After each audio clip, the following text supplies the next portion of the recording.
obboleessa koo sittiin himaa haalli garii namaan deema finda gatiin beeka jirtu imaammaddu gara guddinaatti yookiin bishaan lafa keessa qoqqootu harkaan nutti ulfaate teekinooloojii kana fayyadamnee dhagaa kana kan irraa qotuuf kana fayyadamnee akka nu gargaaruuf yaada sun isaa kan beeku.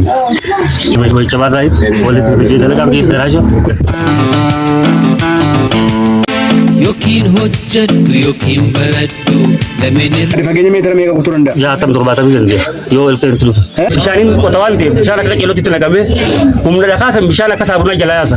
Karas guddaa sila haroo kanatti barbaadata. Irraa fagaadhu yookiin hojjedhu yookiin baradhu lameen irraa tokko filadhu mislufummaarraa fagaadhu yaa obboleeyyan koo xiqqaadhaa fi guddaa wabiin jireenya fuulduraa barumsaa